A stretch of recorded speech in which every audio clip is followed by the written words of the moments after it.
Hello बच्चों, नमस्कार। मैं आशीष कुमार विश्वकर्मा आप सभी का इस वीडियो में स्वागत करता हूं। बच्चों, आज हम इस वीडियो में कक्षा 10वीं से अध्याय 3 दो चर वाले रैखिक समीकरण युग्म को शुरुआत करेंगे। तो सबसे पहले हम जान लेते हैं कि दो चर वाले रैखिक समीकरण क्या होते हैं। तो दो चर, तो नाम से ये स्पष्ट हो रहा है कि दो चर। चर मतलब क्या होते हैं? जिनका मान बदलते रहता है। और चर को हम काहे से व्यक्त करते हैं? X by Z dash dash, है ना। तो ऐसे समीकरण जिनमें दो चर उपस्थित होंगे, जैसे देखिए y बराबर 1/2x, ठीक है। इसमें y एक चर हो गया और x दूसरा चर हो गया, है ना। इसको हम और सरल करना चाहें तो इस दो को तिर्यक गुणा कर सकते हैं। तो 2y बराबर क्या लिख सकते हैं? x। तो x बराबर कितना हो जाएगा? 2y, ठीक है। अब यदि मैं इसको इधर लेके आऊँ तो और क्या लिख सकता हूँ? इधर मैं इसको लेके आऊँगा पक्षांतर करके, तो x ऋण क्या हो जाएगा? 2y। मतलब जब 2y का इधर पक्षांतर होगा तो धन का क्या हो जाएगा? ऋण। तो इसमें कितने चर उपस्थित हुए? x और y, दो चर हुए, तो ठीक है।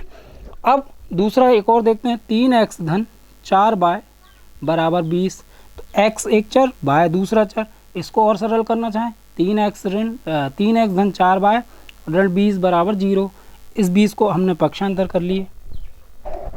तो ऐसे समीकरण जिनमें दो चर उपस्थित होंगे उनको दो चर वाले रैखिक समीकरण कहेंगे। अब मान लो जब हम रैखिक समीकरण को ग्राफीय विधि से हल करते हैं, जब हम रैखिक समीकरण को ग्राफीय विधि से हल करते हैं तो तीन कंडीशन प्राप्त होती हैं। तीन कंडीशन कौन कौन सी हैं?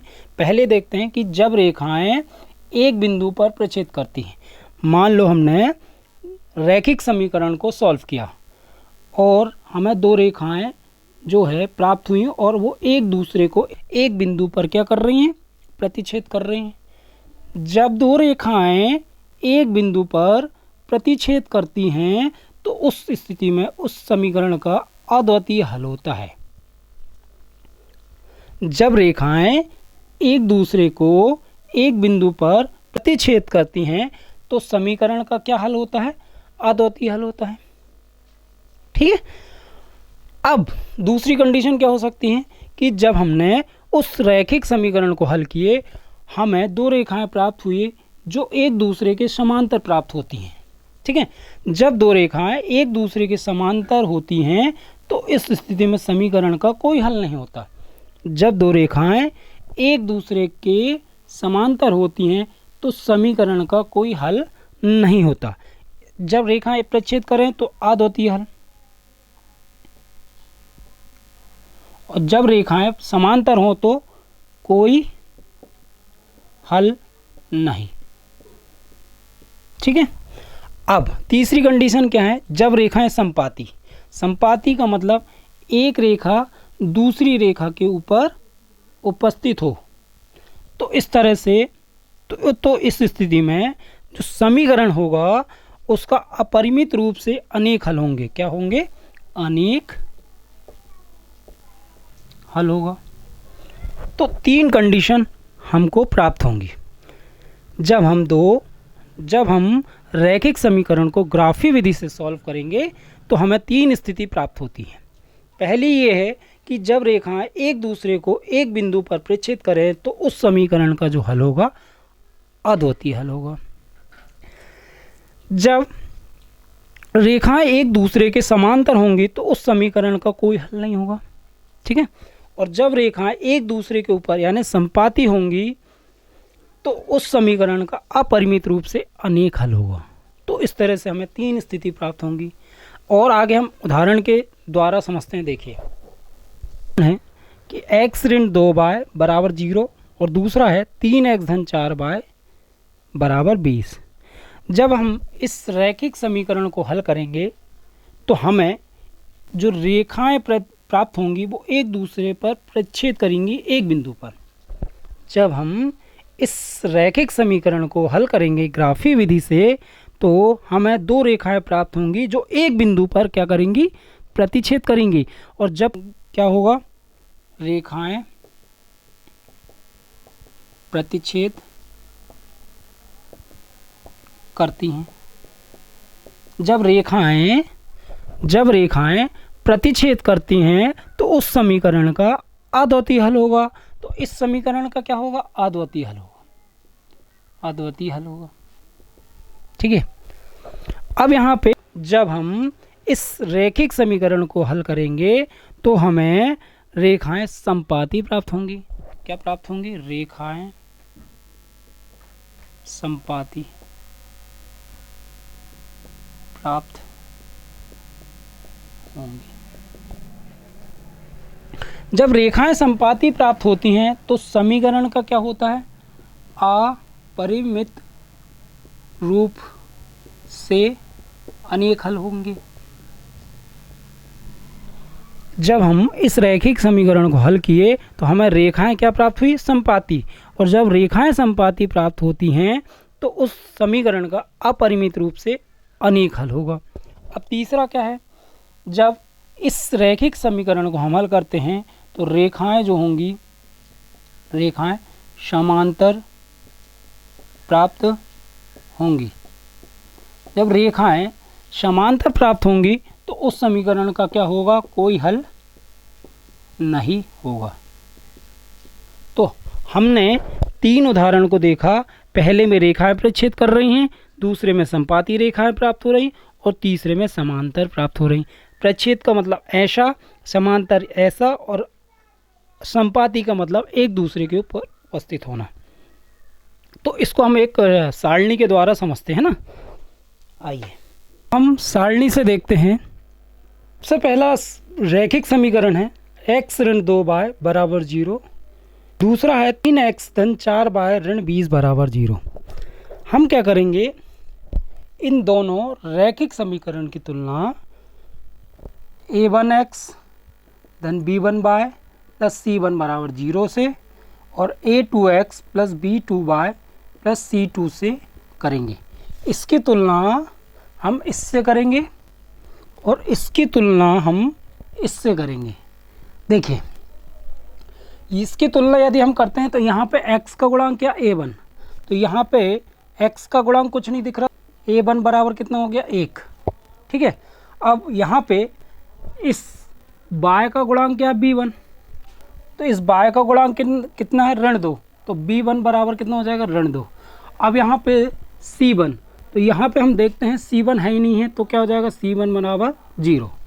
ठीक है। अब यहाँ पे इस x का गुणांक कितना है? a2। तो इस x का गुणांक कितना है? 3। तो a2 बराबर कितना हो जाएगा? 3। b2 बराबर यहाँ पे y का गुणांक कितना? 4। चिन्ह को सहित देखेंगे, चिन्ह सहित। यहाँ पे y का गुणांक कितना? b2 है ना, तो b2 बराबर 4 और c2 बराबर ऋण 20 चिन्ह के सहित। अब हम तुलना करते हैं। देखिए, a1 बटे a2 बराबर कितना है? 1/3 और b1 बटे b2 बराबर कितना है? ऋण 2/4। तो 2 एकम 2, 2 दूनी 4, मतलब ऋण 1/2। अब यहाँ पे आप देखो 1/3 बराबर है ऋण 1/2 के। क्या 1/3 क्या इसके बराबर ऋण 1/2 के? नहीं। तो यहाँ देखते हैं a1 बटे a2 बराबर नहीं है किसके? b1 बटे b2 के। जब a1 बटे a2 बराबर नहीं होगा b1 बटे b2 के तो उसका जो ग्राफीय विधि हल आएगा क्या हो? प्रतिच्छेद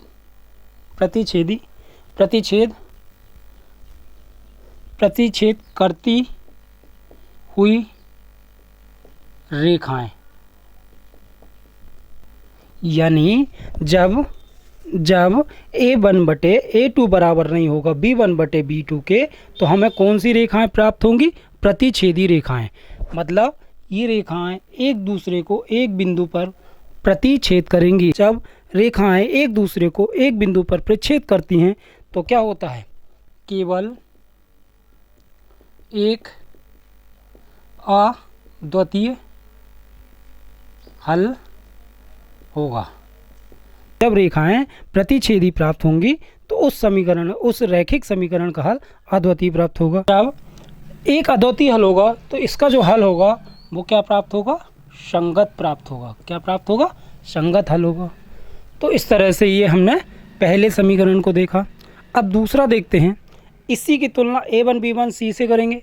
तो यहाँ देखते हैं a1 बराबर इस x का गुणांक 2, इस y का गुणांक कितना है 3, तो b1 बराबर 3 और c1 बराबर कितना हो जाएगा ऋण 9। यहाँ पे x का गुणांक मतलब a2 बराबर कितना हो जाएगा 4 और यहाँ पे b2 बराबर 6 और c2 बराबर ऋण 18। ठीक है, अब यहाँ पे देखते हैं हम a1 बटे a2 बराबर है 2/4 के और b1 बटे b2 बराबर है, यहाँ देखते हैं a1 बटे a2 बराबर है कितना 2/4। 2/4 का मतलब कितना होगा 1 2 एकम 2 2 दूनी 4 मतलब 1/2। यहाँ पे b1 बटे b2 बराबर है कितना 3/6, 3 एकम 3 3 दूनी 6 1/2 और c1 बटे c2 बराबर है कितना ऋण 9 बटे ऋण 18। ऋण से ऋण करेंगे 9 एकम 9 2 9 दूनी 18 1/2। अब यहाँ पे देखो 1/2 बराबर है 1/2 बराबर है 1/2। अब तीनों बराबर है मतलब a1 बटे a2 बराबर होगा b1 बटे b2 बराबर होगा c1 बटे c2 के बराबर। अब हम यहाँ देखते हैं कि तीनों आपस में बराबर हैं, तो हमें क्या प्राप्त होंगी ग्राफी विधि से संपाती रेखाएं।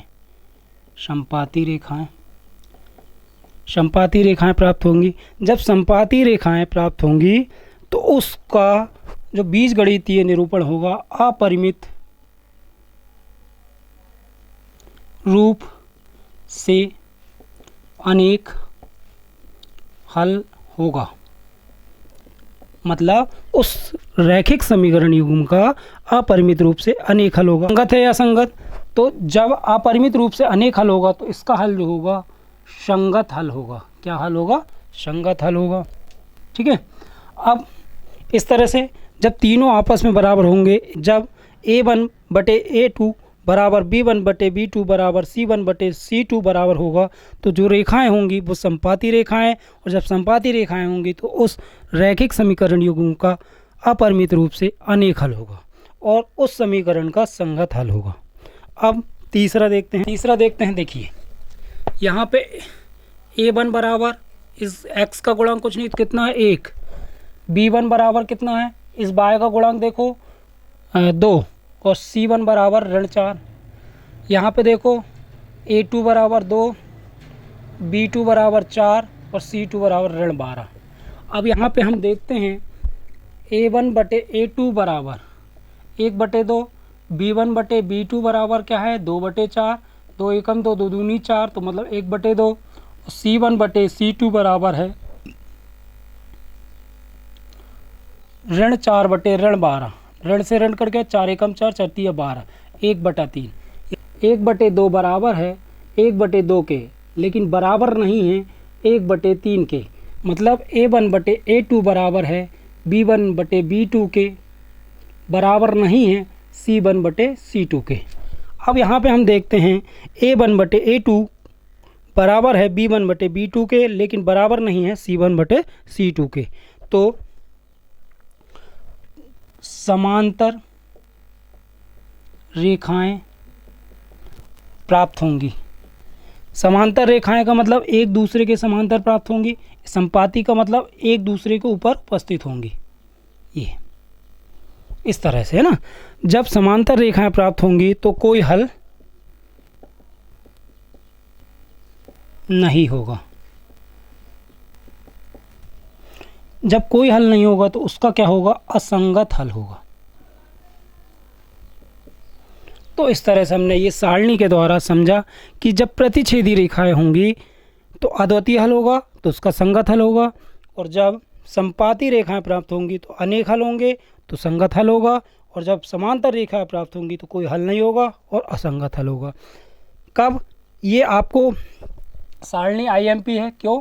क्योंकि इसमें से ऑब्जेक्टिव बनते हैं, 10वीं में ऑब्जेक्टिव बनते हैं। तो ये सारणी IMP है, तो आप इसको रटने की ज़रूरत नहीं है, हल करके देख सकते हो एक बार। जब a1 बटे a2 बराबर नहीं है b1 बटे b2 के तो प्रतिच्छेदी रेखाएं, तो अद्वितीय हल संगत हल। जब तीनों बराबर होंगे तो संपाती रेखाएं और अपरिमित रूप से अनेक हल और संगत हल। जब दो बराबर तीसरा बराबर नहीं होगा तो समांतर रेखाएं, कोई हल नहीं और असंगत है। तो इस तरह से हमने इस वीडियो में परिचय को जाना कि कब अद्वितीय हल होगा, कब अनेक हल होंगे और कब कोई हल नहीं होगा। यदि आपको इस वीडियो में ये पूरा समझ में आया तो प्लीज़ वीडियो को लाइक कर दीजिए और चैनल को सब्सक्राइब कीजिए ताकि आने वाले वीडियोस के नोटिफिकेशन आपको मिलते जाएं। मिलते हैं नेक्स्ट वीडियो में। Thank you.